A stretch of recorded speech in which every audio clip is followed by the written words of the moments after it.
Hello बच्चों, नमस्कार। एक बार फिर से आपका स्वागत है अपने यूट्यूब चैनल विनय की पाठशाला में। और आज हम लोग उसी एक्सरसाइज यानी अभ्यास 18B के बचे हुए प्रश्नों को सॉल्व करेंगे। तो बिना देर किए चलते हैं और देखते हैं कि क्या है आज का प्रश्न। और ये प्रश्न नंबर 7 यहाँ पर है। 1 से 6 तक प्रश्न हम लोग पिछले वीडियो में कर चुके हैं। आप लोगों ने नहीं देखे हैं तो डिस्क्रिप्शन में लिंक होगा या फिर प्लेलिस्ट में जाके आप लोग वहाँ से देख सकते हैं। तो 7वां प्रश्न यहाँ पर दिया गया है कि दो वृत्तों की त्रिज्याओं का अनुपात 2:3 है। इनके परिधियों का अनुपात ज्ञात कीजिए। बहुत आसान प्रश्न है। माना दोनों वृत्तों की त्रिज्याएं R1 व R2 हैं, ठीक है। तो यहाँ से हो जाएगा R1 अनुपात R2 बराबर कितना है, 2:3। या फिर यहाँ से हम लिख दें R1 बटे R2 बराबर 2/3। बिल्कुल ठीक। अब देखो परिधि का सूत्र क्या होता है, 2πr, यानी 2π का गुणा ऊपर 2π का भाग दे देंगे। तो कर देते हैं। तो यहाँ पे 2π का गुणा कर देंगे, 2π का नीचे गुणा कर देंगे, यानी ऊपर नीचे कट जाएगा, मान में कोई अंतर नहीं आएगा, इसलिए हम ऐसा कर सकते हैं। तो इसको हम लिख सकते हैं 2πr1 बटे 2πr2 बराबर 2/3। अब 2πr होता है हमारी परिधि, तो यहाँ पर हम लिख सकते हैं C1 ये पहले वृत्त की परिधि और C2 दूसरे वृत्त की परिधि 2/3। इसका मतलब ये हुआ कि C1 अनुपात C2 बराबर 2:3। इसका मतलब ये हुआ कि इनकी परिधियों का अनुपात 2:3 होगा। बहुत आसान सा प्रश्न था। आई होप कि आप लोग इसको बहुत अच्छे से समझ गए होंगे। और अब हम लोग चलते हैं इसके अगले प्रश्न यानी प्रश्न नंबर 8 पर। तो बच्चों यहाँ पर अगला प्रश्न बहुत ही शानदार दिया गया है। आप लोगों को थोड़ा सा दिमाग लगाना है। गणित में जब भी कोई प्रश्न आप पढ़ें तो आप कल्पना करें। गणित में जो है अमूर्त चिंतन भी बहुत ज़रूरी होता है।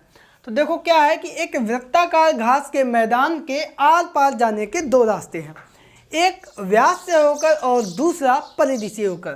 तो पहले इसका हम लोग चित्र बनाने का प्रयास करते हैं। मान लिया हमने ये एक घास का मैदान है वृत्ताकार, ठीक है, ये केंद्र। तो अब यहाँ पे कोई बंदा खड़ा है, यहाँ पे, ठीक है, यहाँ पे मान लो हम यहाँ पे खड़े हैं, ठीक है। अब हमें यहाँ से हमें इधर आना है यहाँ पे। तो प्रश्न ये कह रहा है कि दो रास्ते हैं, एक तो ये परिधि से होकर यानी केंद्र से होते हुए यहाँ पे हम आ सकते हैं, पहला रास्ता। और दूसरा रास्ता क्या है, दूसरा रास्ता है परिधि से होकर, यानी यहाँ से हम इधर से आए और ये होते हुए यहाँ पे आ जाए, ये हमारा है दूसरा रास्ता। और प्रश्न ये कह रहा है आगे, यदि इन दोनों रास्तों में 16.4 मीटर का अंतर हो तो घास के मैदान का व्यास और परिधि ज्ञात कीजिए। समझ में आया कुछ? अगर नहीं आया समझ में तो प्रश्न को एक बार फिर पढ़िए, 2 बार पढ़िए, 3 बार पढ़िए, आधा प्रश्न जो है समझ में आ जाना चाहिए। अब देखो यहाँ पे अंतर कितना आ रहा है, दोनों रास्तों में अंतर 16.4 मीटर। कौन कौन रास्ता, यानी परिधि। अब ये पूरी परिधि नहीं है, ध्यान देना, परिधि हमारी होती है पूरी, ये आधी है, यानी परिधि बटे 2। प्रश्नानुसार यही तो आ रहा है, बहुत ध्यान से देखना, अगर हम कहीं पे गलत हो तो बताना। माइनस व्यास बराबर 16.4, ठीक। अब यहाँ पे देखो परिधि को हम लिख सकते हैं 2πr बटे 2 माइनस व्यास बराबर 16.4। पाई गुणे 2r हो गया व्यास। अब ये 2 का हमने लासा ले लिया, -2 व्यास, ये 2 का इधर गुणा हो जाएगा 16.4। यहाँ से व्यास आ जाएगा कॉमन, अंदर बचेगा पाई -2 और ये 2 का इधर हो जाएगा गुणा, तो 16 दूनी 32.4 दूनी 8, ये 2 का यहाँ हो गया गुणा, ठीक है, क्योंकि तिर्यक गुणा होता है। अब यहाँ से व्यास बराबर कैसे निकलेगा, पाई का मान होता है 22/7 -2 बराबर 32.8। तो यहाँ से व्यास और ये बटे 7, 22 - 7 दूनी 14 बराबर 32.8। 8। तो यहाँ से हमारा व्यास बराबर आएगा निकल के 32.8 और ये 7 आएगा ऊपर और 22 में से 14 घटा देंगे 8। ठीक है, तो ये 8 चौको 32.8 एकम 8, 4 गुणे 7, 4.1 गुणे 7, तो 7 एकम 7 और 4 सते 28, 28.70 और ये था मीटर। तो ये हमारा आ गया व्यास। क्या निकल के आ गया? व्यास। अभी हमें परिधि निकालना बाकी है, इधर कर देते हैं। ठीक है, तो परिधि बराबर हमारा होता है पाई गुणे व्यास। पाई का मान हमेशा कक्षा 8 में मैंने आपको बताया था 22/7 रखा जाएगा और व्यास हमारा निकल के आया है 28.70, 28.70।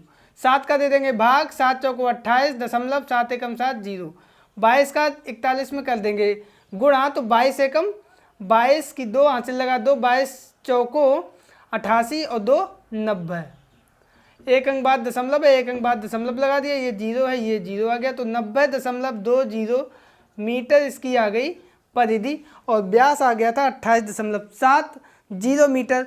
उम्मीद करते हैं ये आंसर जो आया है ये आपको समझ में आ गया होगा, प्रश्न भी आपको समझ में आया होगा। कोई दिक्कत है वीडियो रोक के आप लोग एक बार फिर से देख सकते हैं, बहुत इंपॉर्टेंट प्रश्न है। तो अब हम लोग चलते हैं इस एक्सरसाइज के अंतिम प्रश्न यानी प्रश्न नंबर 9 पर।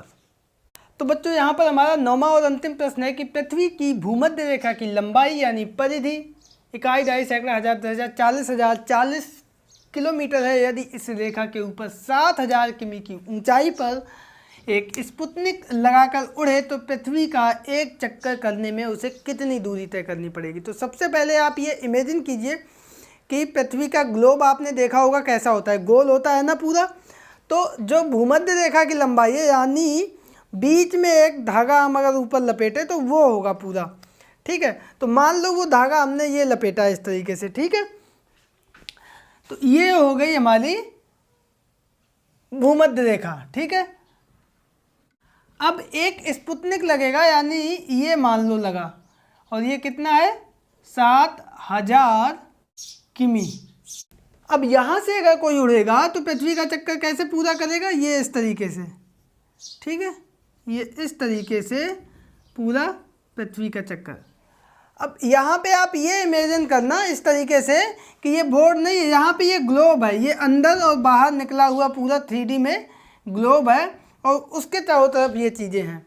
अब देखो यहाँ पे हमें दिया क्या गया था, ये रेखा की लंबाई दी गई थी। ये रेखा कितनी लंबी थी 40,040 किमी, यानी कि ये दी गई थी परिधि। तो इसका हम पहले निकाल लेंगे व्यास। इसका क्या निकाल लेंगे? व्यास। तो यहाँ पे हम लिखेंगे पृथ्वी का व्यास और चूंकि परिधि बराबर पाई गुणे व्यास होता है तो व्यास बराबर आ जाएगा हमारा परिधि बटे पाई। तो परिधि हमारी कितनी थी 40,040 और बटे पाई यानी 22/7। तो ये हमारा हो जाएगा 40,040, ये 22/7 ऊपर जाएगा तो 7 ऊपर आएगा, 22 आ जाएगा नीचे। भाग दे देंगे इसको, 2 से भाग दे दूँ तो 11 दूनी 22 और ये 220 हो गया। अब 11 से इसमें भाग दे दो, 11 एकम 11, 9 बचे 90 हो गए, 11 8 88, 2 बचे, 11 दूनी 22 और ये 0। 7 का इसमें कर दो गुणा तो 0, 7 दूनी 14 की 4, हासिल लगा 1, 7 8 56 और 1 57, हासिल लगा 5, 7 एकम 7 और 5 12। ये इतने किलोमीटर ये हमारा क्या आ गया, इसका व्यास आ गया। लिख देते हैं यहाँ पे 12,740 किमी। अब हमें पूछ हमसे ये रहा है कि ये पूरी लंबाई क्या होगी, यानी इसका मतलब हमें ये पूरा व्यास पता होना चाहिए। इतना पता हो गया, ये 7,000 है तो ये भी हमारा इधर वाला ये भी कितना होगा 7,000 होगा। अब लिखेंगे स्पुतनिक के लिए कुल व्यास बराबर, तो ये तो जो पृथ्वी का था वो 12,740 प्लस 7,000 ऊपर का और 7,000 नीचे का, इनको जोड़ देंगे तो ये 3 0 हैं तो ये इधर आ गए 740, 2 7 दूनी 14 और 2 16, हासिल लगा 1 और 1 2, 26,740 किलोमीटर आ गया। ये व्यास आ गया। अब इसके लिए हमें निकाल देनी है परिधि। तो अतः स्पुतनिक के लिए परिधि क्या हो जाएगी, पाई गुणे व्यास, तो पाई गुणे व्यास हमारा कितना था 26,740। इसको थोड़ा सा हल कर देंगे। पाई की जगह पर आपको पहले भी बोला है 22/7 रख देंगे। 26,740, 7 का दे देंगे इसमें भाग, 7 तिया 21 और 5 57 हो गए, 7 अठे 56, 7 दूनी 14 और ये 2 जीरो।